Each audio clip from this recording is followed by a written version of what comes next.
que elas pensam A, B ou C. Então não é ok uma pessoa não gostar de um judeu e poder falar isso. Não é ok uma pessoa não gostar de um gay e falar isso de forma aberta, porque isso é um preconceito com a existência daquela pessoa.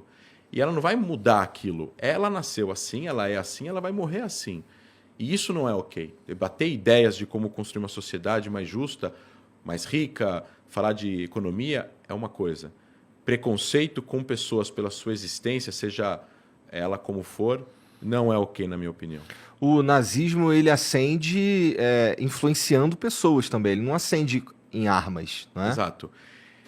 Existe um filme chamado A Onda, que eu sugiro quem quiser procurar, um filme bastante antigo, onde nos Estados Unidos uma garota, um garoto numa escola, acho que no ensino médio, perguntam para o professor como foi isso que o nazismo conseguiu conquistar os corações e mentes de tantas pessoas, de tantos alemães, né, de tantas pessoas. E ele monta um esquema de domínio, de poder, de influência de poder e de o que a gente chama de criação de inimigos externos, aonde pessoas deveriam ser perseguidas e outras deveriam ser protegidas. E ele cria um sistema, um microsistema na escola, como se fosse um regime nazista. E aí ele, em um dado momento, ele acaba mostrando a realidade para os estudantes num evento, e isso é muito marcante. O meu avô, pai do meu pai, sobreviveu ao Holocausto. Ele fugiu de um campo de extermínio, Sobibor, que era um campo que as pessoas chegavam e morriam automaticamente. Tocava música clássica na estação de trem. As pessoas desciam achando que iam tomar banho, marchavam até a câmara de gás, entravam e morriam. Meu avô, por sorte, disse que era jardineiro quando ele chegou. E botaram ele de lado. E ele misturava as cinzas dos mortos que eram queimados nos fornos depois da câmara de gás com a terra para poder fazer espaço. E 6 meses depois, eles se juntaram com vários judeus e alguns presos russos que estavam lá, fizeram uma revolta bem-sucedida e mataram 10 ou 11 oficiais da SS, cada um em algum lugar diferente do campo. Isso desestabilizou as forças polonesas que estavam guardando as entradas dos campos. Tinham 11 oficiais da SS, que eram considerados as pessoas mais hierarquicamente mais capacitadas lá, e tinham soldados poloneses guardando a parte do campo como se fossem vigias. Eles se desestabilizaram e muitos judeus fugiram. Meu avô participou da revolta, matou um nazista e fugiu. 300 pessoas fugiram, 55 sobreviveram dessa fuga. Meu avô foi um deles, senão não estava aqui hoje. E meu avô conta num filme, num documentário que o Spielberg fez ao redor do mundo, filmando várias pessoas que sobreviveram ao Holocausto. Meu avô participou desse documentário em 96, ele contou a história dele. Ele tinha que fugir dos poloneses, porque a fisionomia dele confundia os alemães. Não entendiam ele como judeu, mas os poloneses não judeus identificavam ele como judeu. E ele foi várias vezes pego por poloneses que não eram alemães, e foi enterrado vivo e foi colocado em poços de lama para se afogar, e ele conseguiu sobreviver umas 3 vezes a tentativas de assassinato depois que ele fugiu do campo de extermínio. E o que os poloneses então estavam tentando fazer se ele estava fugindo do campo de extermínio? Porque esses poloneses, eles também aprenderam em algum lugar esse discurso de ódio. Eles também acreditaram nesse discurso de que é ok odiar uma minoria, é ok colocar como bode expiatório e é ok matar uma pessoa. Quando a gente não protege o mal, Elie Wiesel, que foi um grande caçador de nazistas, ganhou o Prêmio Nobel da Paz, já faleceu.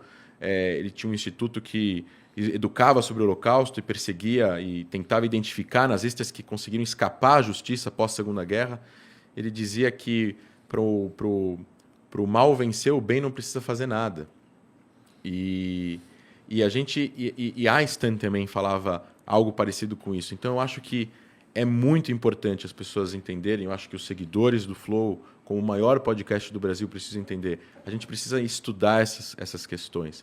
A gente precisa construir no Brasil e continuar construindo uma sociedade mais fraterna com as outras pessoas que são diferentes, sem preconceitos. E isso, para acontecer, não pode haver, de jeito nenhum, uma normalização, uma banalização, uma normalização de um dos períodos mais sombrios que aconteceu na história da humanidade. O Brasil foi palco. O Brasil foi o país que teve o maior partido nazista fora da Alemanha durante a Segunda Guerra Mundial. Recentemente... Houve um partido nazista no houve Brasil. Um partido de 3 mil pessoas, os integralistas, com passeata, com suástica, com a bandeira do Brasil do lado da bandeira nazista. Eu recomendo a todos que moram em São Paulo ou que eventualmente visitem a cidade, visitarem o Museu Judaico. Lá tem uma exposição sobre isso e mostram as fotos sobre essas passeatas no Brasil. É assustador imaginar que isso aconteceu no Brasil. Então a gente precisa sim falar sobre isso, a gente precisa sim combater o intolerável. O intolerável não tem espaço. Eram brasileiros influenciados pelo discurso alemão. Exato. E assim, os discursos de ódio, assim, numa sociedade existe de tudo. E a gente nunca vai acabar completamente com o preconceito, com o racismo. Isso é uma coisa, acho que, endêmica do ser humano. Se você viajar para os países mais desenvolvidos, vai ter pessoas que pensam coisas ruins. Pega a Noruega, com aquele atentado daquele terrorista norueguês que entrou num campo de juventude e fuzilou um monte de gente. Tem até um filme que conta isso. A Noruega, um dos países mais avançados do mundo, um dos sistemas educacionais mais avançados do mundo, existe, sim, uma tendência em que a humanidade precisa se autoeducar o tempo todo. A gente está o tempo todo precisando educar os outros e falar sobre assuntos que levem as pessoas a reflexões para a gente conseguir construir sempre uma cidade melhor. Vai diminuir, não vai desaparecer, mas isso não pode ser normalizado. Precisa ser combatido. No Brasil é ilegal a apologia ao nazismo. No mundo inteiro tirando nos Estados Unidos, por questões culturais dos Estados Unidos, a maioria das pessoas e dos países são contra essa liberdade que existe nos Estados Unidos. Recentemente passou um vídeo de uma passeata nazista em Orlando, onde as pessoas estavam com bandeiras nazistas. Há poucos anos atrás teve naquele caso de Chernobyl, acho que é o nome da cidade, onde teve protestos dos dois lados, teve atropelamento, teve morte. A gente não pode normalizar. Aquela foto daquele policial negro protegendo pessoas que estão com bandeiras nazistas.